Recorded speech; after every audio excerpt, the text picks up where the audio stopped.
one thing about me is you'll never, ever hear me say I dislike a fighter, publicly at least.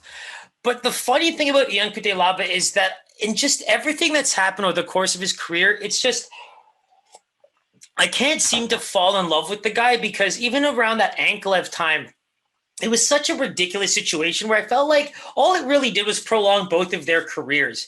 The first fight was just an interesting case overall. I think Anklev was going to win that fight anyways, but then the way it played out, Cutelaba was able to get a second attempt in that fight, which he lost very decisively anyways. And so I think we were very far removed from having fun with the Hulk paint at the weigh-ins and stuff like that, because he does have a lot to prove as a UFC fighter. And I really did like him in the beginning. I thought he was personable. I thought he was very exciting. He's always rushing for that finish in the first round. But you get to a point where you fight the better fighters and you need to be a bit more disciplined. And the one thing about Cutelaba we're finding is the discipline is just very far removed from where he should be at least in his UFC career at this point. The Anklev fight taught him that, I think, in the hard way. And he's getting another guy like Dustin Jacoby, right? Jacoby's a guy that I fell in love with last year because when you look at his come up in the UFC, it was one of the best in the pandemic, right? One of the most fun fighters to follow. Go look at his Ty Flores win on the Dana White Contender Series, because if you're one of these guys, casual or not, I don't really care. The striking was beautiful.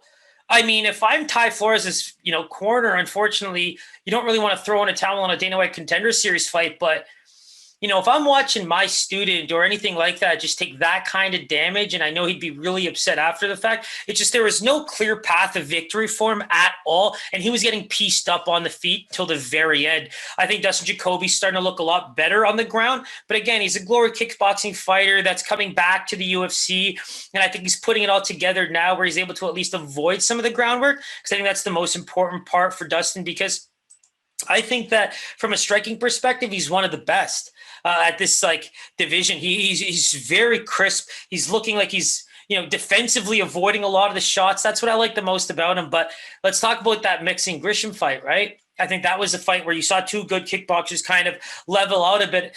And I think Grisham was really underrated in that fight in terms of striking. He was probably going to try to take it to the ground a bit more, but I love the fact that Jacoby's got a 70% takedown defense with 100% accuracy on his takedowns. That's a huge, huge positive for a guy who's pretty much being looked at as a complete kickboxing fighter.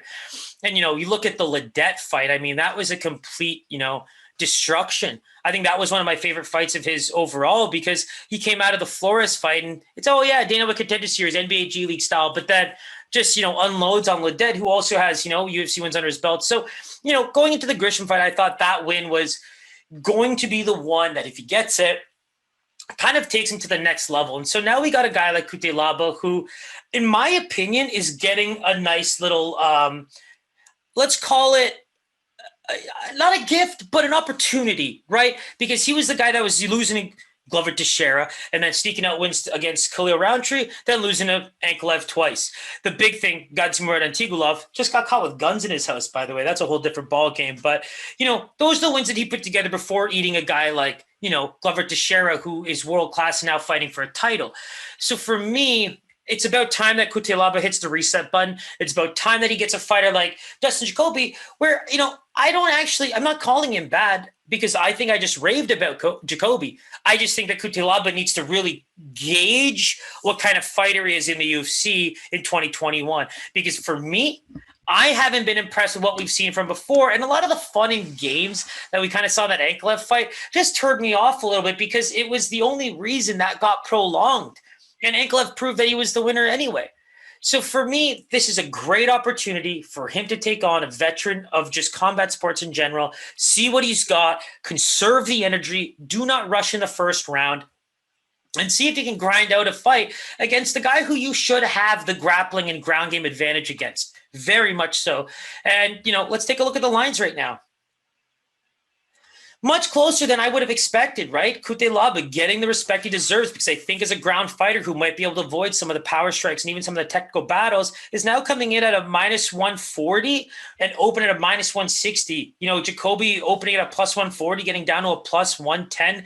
I mean, we're pretty much saying that this is an even fight, right? It looks like people were just jumping on Jacoby at that price, and now we're getting it a little bit closer to that even mark. I think that this is a great test for Jacoby. I'm actually a little surprised that he's the underdog because of how good this striking game has proven to be. But again, this could also be me, recency bias, right? Cutelaba has proven himself against big-time fighters. And the fact that his losses are against guys like Glover and Anklev actually speaks more about him than it does about, say, going into a fight like Jacoby, where it kind of makes him look a lot worse than he really is. And, Jacoby's now taking on probably his biggest competition in his UFC career. So I'm really excited for it. I think that both these guys are going to bring their A game. I would just love to see Cutelaba go back to his old ways of just, have fun in it, but also make sure that you're doing the right things. Not everybody's gonna be able to finish, get the finish in the first round. And what are your backup plans? Because just seeing a guy who, if it isn't able to get it done that way, kind of fade and get finished himself or lose a decision, I want to see him put it all together in the UFC before it's too late. And, I think against a guy like Dustin Jacoby with that experience under his belt is a really good test. So I'm excited for it.